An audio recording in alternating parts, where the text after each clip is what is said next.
She was living abroad with her perfect husband and twin boys when fate forced them to seek medical treatment in one specific city, the exact place where the man she'd loved and lost years ago now lived.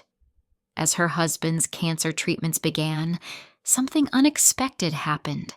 Her dying husband became best friends with her former lover, inviting him for dinner every week, bringing him into their lives completely. What she didn't know was that her husband had orchestrated everything for a reason that would only be revealed in his final days. What happens when past and present collide in the most unexpected way? When the love you lost meets the love who saved you? This is that story. Noor's story began in a house that never felt like home. Her parents divorced when she was young, leaving her and her 3 siblings, 2 sisters and 2 brothers, to grow up in an atmosphere poisoned by bitterness and fear. Her mother, crushed by the stigma of divorce in their conservative community, became obsessed with appearances. Every decision, every moment was filtered through one paralyzing question: what will people say? The siblings grew up unable to show affection to each other. When they tried to express love, guilt would wash over them, making them pull back. Every family gathering ended in fights, each one worse than the last. Noor's father remained a ghost in her life, someone she feared based on stories alone, though he'd never actually hurt her. Her mother's love was suffocating, possessive, critical. She picked apart Noor's appearance, her weight, her choices, until Noor lost all confidence. She stopped dressing like other girls, stopped trying to look pretty, stopped believing she deserved anything beautiful. Then came university, and with it, the first person to ever tell Noor she was worthy of love. This young man saw past her walls and insecurities. His words were gentle, his affection genuine. For the first time, Noor felt what real family could be like when his parents welcomed her into their home. They called her daughter, checked on her when she seemed sad, invited her to family dinners even when their son wasn't there. His mother would call saying, "Your uncle saw you looking troubled today and couldn't sleep until he knew you were okay." When he got a job and wanted to propose, his mother called Noor directly, saying their son wanted her in the halal way. Noor's heart soared. Finally, happiness seemed possible. But when she told her sister, the response was crushing. "You're crazy. They're not from our social class." Her brother's reaction was worse.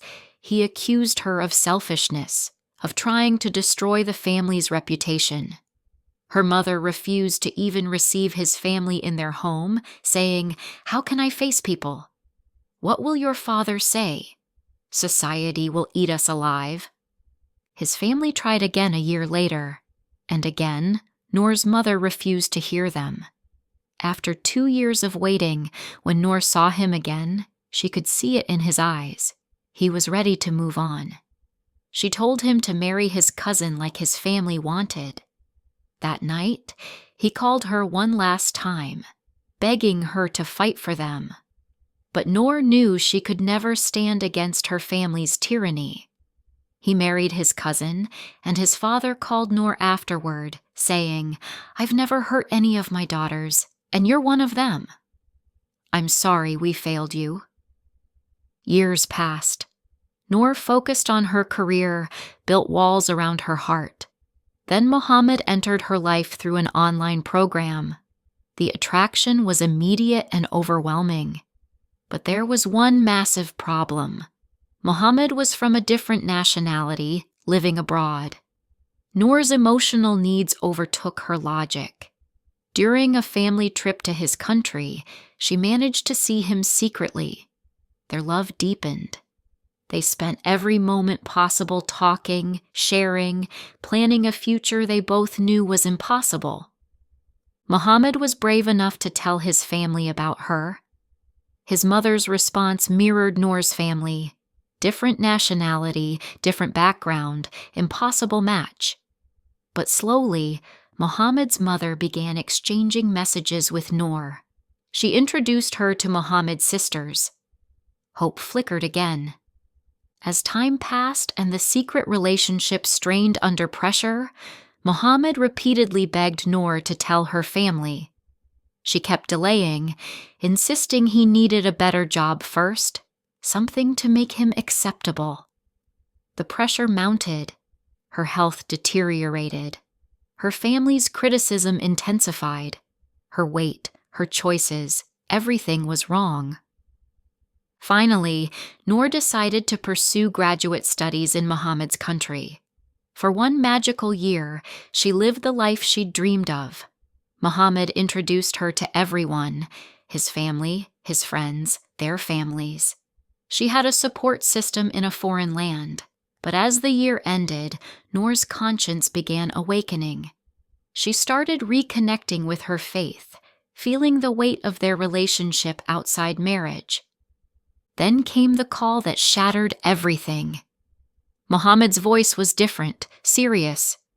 "My family has arranged my engagement to my cousin. Everyone has agreed." Noor's world collapsed. Muhammad sobbed on the phone, begging his parents while she listened, but they remained firm. He cried like a child night after night, unable to sleep. Noor would put down the phone and pray, crying to God for strength. Muhammad accused her, "I did everything for this relationship, but you gave nothing. You wronged us both." His words cut deep because they held truth. Her fear of her family had doomed them both. He married his cousin. Noor held on to one prayer. "There is no God but you. Glory be to you. I have been among the wrongdoers." Then God sent her what she calls an angel in human form, Hashim. Hashim appeared at a work seminar, immediately drawn to Noor. When he decided to propose, he didn't hesitate or hide. He called her father directly. Coming from a prominent family with social standing, her parents were thrilled. They practically flew with joy. But Hashim sensed the shadows in Noor's heart. He told her directly, "I don't care about your past. I don't need to hear it or ask about it. All that matters is that I'm going to create such beautiful memories for you that you'll forget everything that came before." And he did. Hashim became everything. Husband, friend, lover, father, brother, all in one. He surrounded her with the tenderness she'd craved her entire life. As a successful businessman, they traveled constantly, living the life Noor had never dared dream of. When she became pregnant, Hashim's joy was boundless. She told her sister it was like watching someone step out of a black and white movie into color. When their twins Adam and Yusuf were born, Hashim called them angels, just like their mother. But after returning to their home country for the birth, Hashim began experiencing strange symptoms. Sudden dizziness, crushing headaches.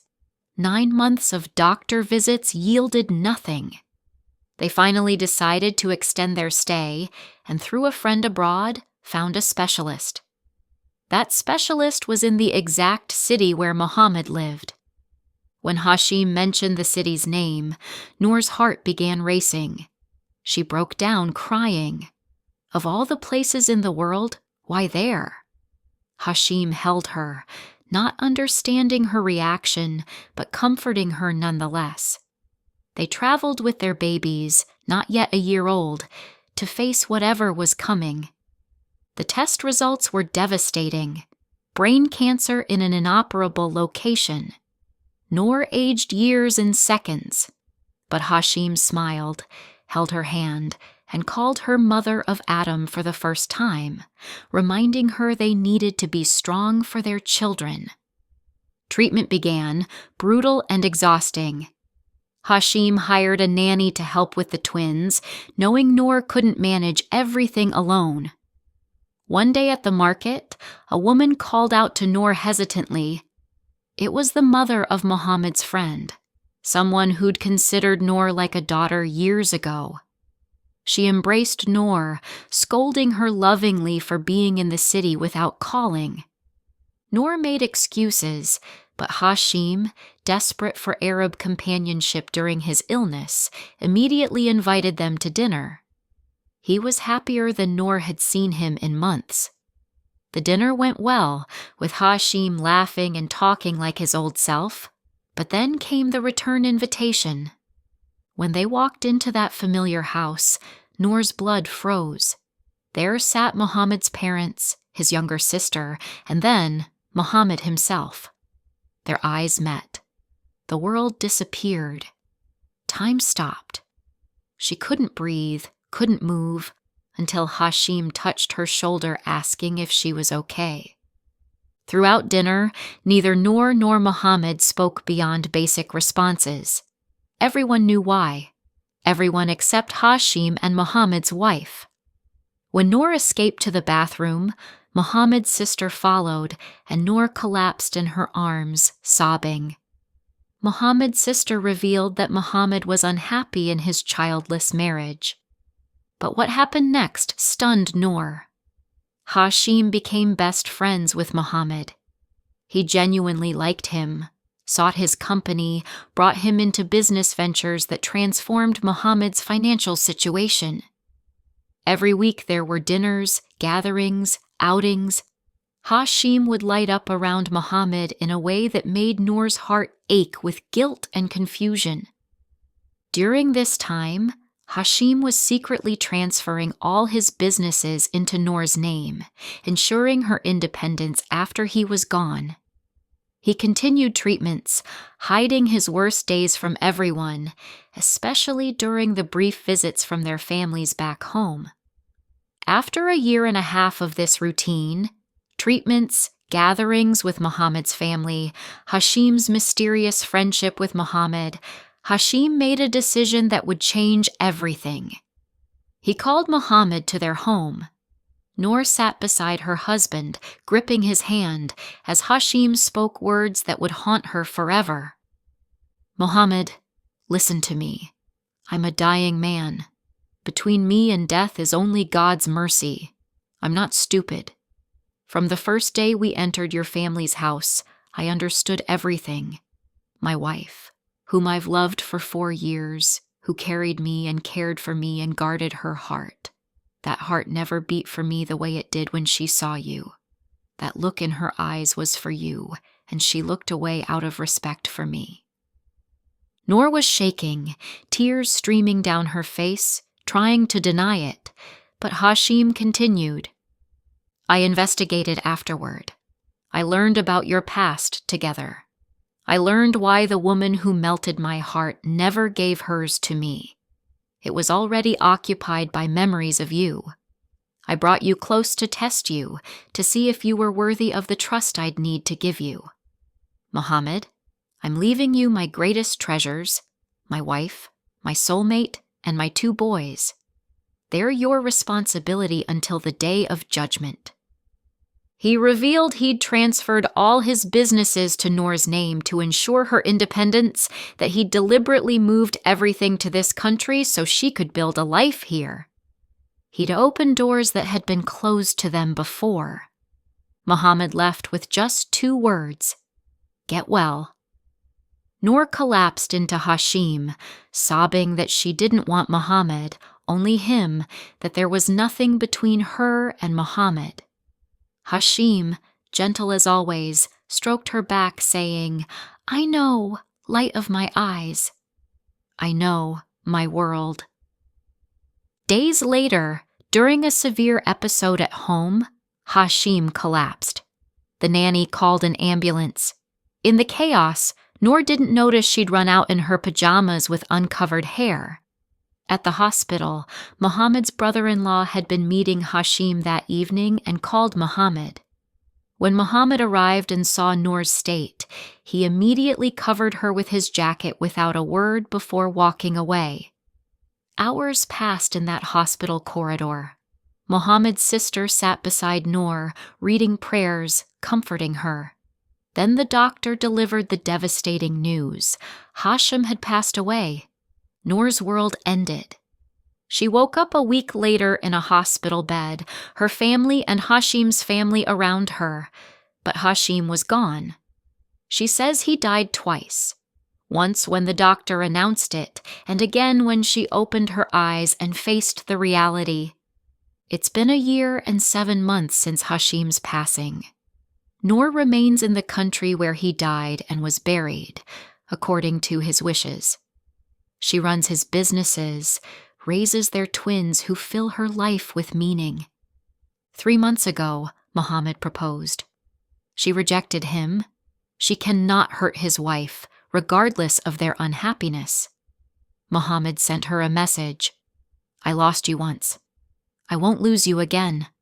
I'll keep proposing until you accept.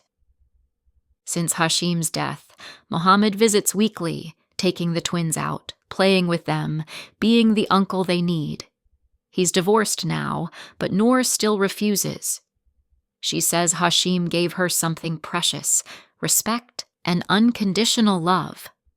He was her best friend, her support, her everything during her hardest times. She cannot imagine being with anyone else, even the man she once loved. She's thought about returning to her home country, to her family, but refuses to raise her children in the toxic environment that damaged her so deeply.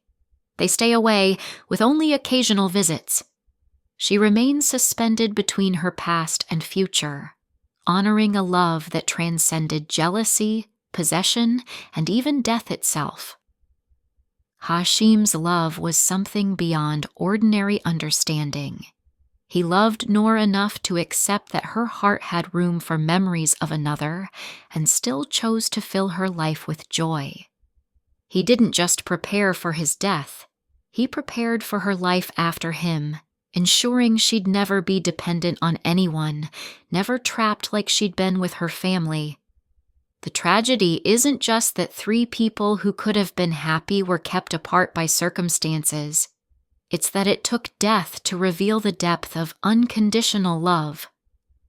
Hashim spent his final months befriending the man his wife had loved, not out of masochism or denial, but out of a love so pure it wanted to ensure her happiness even beyond his own existence. In the end, we're left wondering, what does it mean to truly love someone?